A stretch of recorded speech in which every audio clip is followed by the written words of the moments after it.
I like the description of Dune where it's Star Wars that doesn't care about you. Star Wars for goth kids, yeah. Star Wars for goth kids, and that they are not looking out for your best interest. What if Star Wars didn't give a crap about you?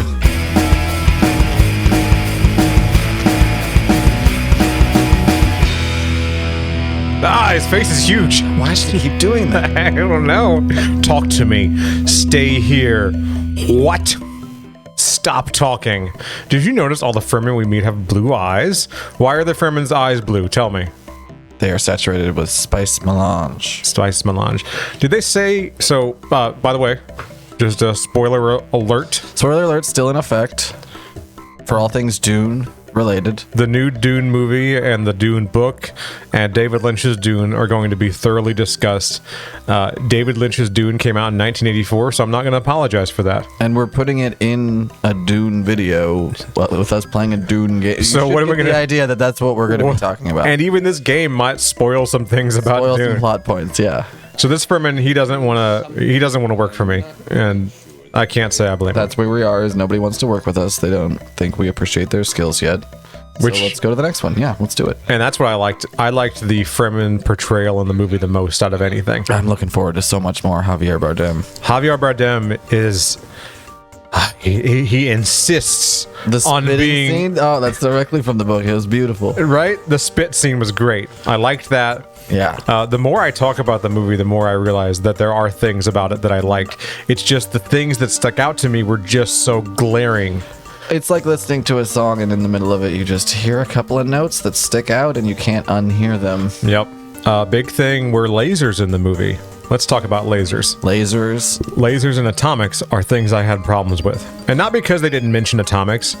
It's because of the way lasers interact with the shields. Yeah. So the shields are atomic powered. Mm-hmm.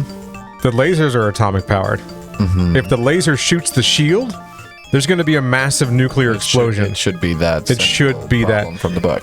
And that's what they talk about in the book. Right. And that was what my friend pointed out to me. He goes, we're watching the movie, right? It's silence. He goes, I don't know. That's how he...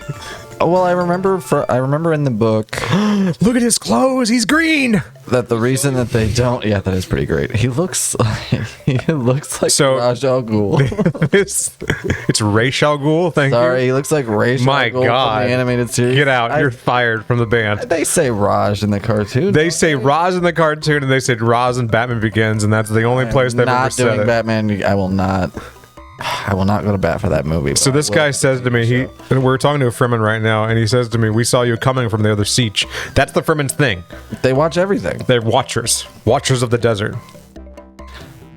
So I think though, in back to what we were saying about the atomics and the lasers, I remember from the book that the whole reasoning behind not using atomics was if you use atomics in warfare, that and killed people with them, not only would it be an unpredictable explosion, so they didn't really use them, but also that would be instant annihilation. Like they would just annihilate your whole planet if you use atomics. Yeah. So it was like a last-ditch effort to like keep everybody from using theirs, even though great houses had stockpiles of their own family atomics. I think though the way that they got around that in the book was they said we use atomics on shields, not on people. Okay. So we didn't break any rules. My other issue with it though, happened yet in the movie. No, my other issue with it though, and this was the same problem in Lynch's Dune, maybe the whole book of Dune, is okay. You all have shields. Mm-hmm. Everyone knows how to get around the shield. It's not a secret anymore on how to get through the shield. The slow blade pierces the shield. Right. All their fighting techniques are shield based for the most part. Yeah. Even the little dart that Dr. Yue shot at the Duke, it slowed down upon impact so as to make it through the shield. It was designed, specifically to penetrate a shield. Maybe the Atreides need to rethink their shield technology. Well, they're gonna. That's the whole point. Is Fremen don't fight with shields. No, they don't. It attracts worms. But I did like that it pointed that out, and it was. I guess maybe now that you say that, maybe I'm rethinking my position a little bit. That maybe they were just trying to be really obvious that the shields are not effective anymore, and there needs to be a new way.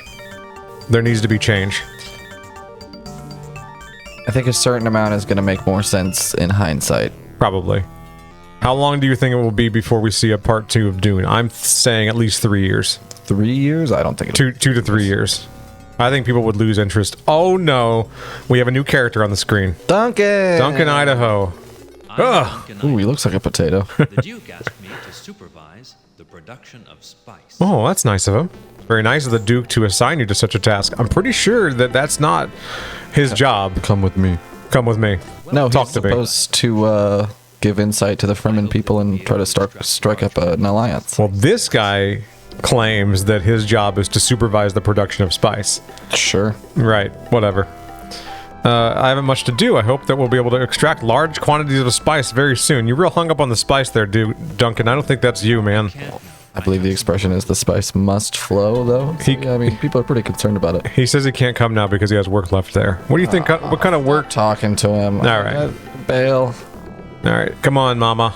Come on, what she got? Yeah, we know Duncan's an expert on spice production. God, everybody loves Duncan. So basically, you just kind of run through the options. If you can't do anything, then you move on to the next area. Let's talk to Pops here. He's got to have an overall plan here, right? Like, come on, man. Wearing this can stay... Yeah, he's explaining still suits. Yeah, recycling. They need moisture, to get... We have to go find still suits so we then. have to go acquire them. All right, let's do it. Won't go very far with Gotcha. So back to the desert. I'm assuming we need to go back to the Sieges and talk to the... I think he said with Gurney, right? We have Gurney. Oh, we have He's in our pocket. All right, cool. Bottom left corner of the screen. Gurney is with us Well, I right saw him now. down, yeah, they're on the bottom end. I was like, oh, there's name popping up too. I miss games like this, man. I love it. There's a certain real, like, comfortable feeling to playing games. It just feels so safe, and it's funny because it's a very specific type of nostalgia, because there is this nostalgia for Nintendo games and things like that. This nostalgia is... It felt like such a luxurious thing to experience when I was a kid, because we didn't have a computer growing up. This was out of reach, and unobtainable, if you will. They mined No, for... I'm talking about the mineral from Avatar. I know what you're talking about. I won't talk about it. I refuse to talk about You unobtainable. will when they put out the next 5 movies. Oh, God. Are they? When? When are they going to put them out? I don't believe they exist at this point. It's tough getting around the desert, man. These places are far away. I like that it's just whooshing back and forth through the desert. There's like 4 different Like, maybe just go through... animations that it Maybe- cycles through. Maybe take the ornithopter above the mountains and above the dunes. You And don't have to fly through this like a No labyrinth. one has... Gurney's like, well, look at my moves, man. Well, I mean, they did a pretty good job of showing that the higher the ornithopter goes, though, the less effective it is. I think it needs a certain amount of So air density to function. we've been broad about our opinions of the new Dune flick, and I think it's boring. And I think the book is boring. Is that a bad thing? No. If you'll recall, when we talked about in a previous episode Dune, I think we were playing Dead Space at the time. I said, if they make a movie that is true to the book, it will be not an action movie. Right. It'll be a slow, philosophically based, kind of moody, ponderance on all these existential things and what it means to be a person and what it's like to know the future and what it is to be human and all these big ideas. It's not shoot 'em up, lasers, pew pew kind of stuff. Right. So, what do you think? Do you think that they struck a fair balance? I think they tried to. They tried to. They did. It was just, it was rough, man. Where am I supposed to go? I'm supposed to go east here. I have to find a still suit maker. And he said fly east. Okay.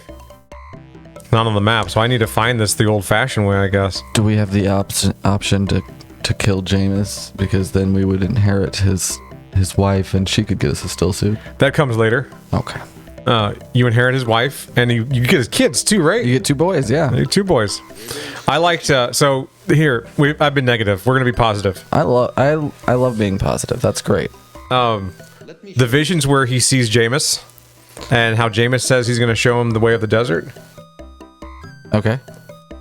And then what he really does to Jameis, I liked that because it was a little misleading. It wasn't misleading because he does show him the ways of the desert. He's not very friendly about it. So we have yet to see all the ramifications of that scene. So I will hold a certain amount of judgment of how it was handled, but I agree with you. I definitely like how it was a bit of a misdirect, but not too much. I also think that the way they handled his visions in general, I liked that they mixed what could be with what has been with what will be, and I think overall you'll see kind of how all the pieces fit together to where everything he saw basically did or will happen. It all comes together. It all kind of comes together. It does feel coherent, and I like that. A lot of times when movies try to do visions, it always comes across as kind of corny and, oh, it's flashing and there's strobe lights and, you can never really quite make sense of it. It's all quick cuts. Right. And flashy looking, but you don't really get a sense of what's actually happening. I think they did a really good job of showing how he's conflicted because he knows it's a certain amount of what's going on in each of those scenes and what the kind of symbolism is. Would you agree with it? Yeah. But Keep in mind we're being positive. I know. I'm trying to be positive. You're doing great. I'm trying my best to be positive. I'm just getting you trouble, yeah. I'm lost in the desert with what's happening right now. I'm getting a little motion sick in the desert is what's happening. I'm about to die. So we're just supposed to fly east and find this place. I would agree with you, by the way. I don't have a counterpoint to that because You're good. You're the Dune guy. All right. I'm a Dune guy. But you're the Dune guy that I know. That's fair. And I don't know. I know you and one other person that are the Dune guys. I will talk Dune as much as anyone wants to. I think it's just there's something for everybody. It really is. You want strong female characters? Chock full of them. And the action scenes that I did see were awesome. You want a certain amount of action, you'll get a certain amount of action. You want, like I talked about, the philosophy, you got the you want ecology, it's got ecology. You've got, you want eugenics programs, it's got a lot of that. It's got, It sure does. It's got religion, it's got politics, it's got I think the quote that gets tossed around a lot with Frank Herbert talking about why he wrote the books to begin with was because he thinks that all these charismatic leaders should come with a great big warning label, right, maybe hazardous to human health. Kind of like a reminder that these people are not looking out for your best interest. The reminder that you should not blindly follow leaders. No, you shouldn't. He said the most dangerous president, I think, of the 20th century, or the most dangerous person or something, was John F. Kennedy. That's how charismatic he was. Ooh, it's dusk. Now it's dusk on Dune. I'm just gonna go east and see if I run into anything. I think you're headed in the right direction, yeah. Yeah. East? I thought you said west. He said head east, you're gonna find a still suit maker, and this is the thing about these old games, is that they are not your friend. They are not kind, because Dune is not kind to you. Dune takes the weak. I like the description of Dune where it's Star Wars that doesn't care about you. Star Wars for goth kids, yeah.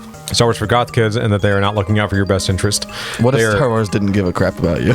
Right. That's basically what Dune is. So if you're into that, then go watch the movie and enjoy it, because it is a well-made movie. It had some of the best world building I've ever seen in a movie at all, like ever, and that made the ride worth it. I think that maybe Dennis needs to explain his character a little better. Whoa, we found something! All of a sudden, Gurney grabs the wheel, and we go careening into the desert ground. I saw something. What? Go towards the place. Yeah, let's do it. Yeah, of course. Why wouldn't I go towards the place? Always, what? Huh? Like, what if you were just...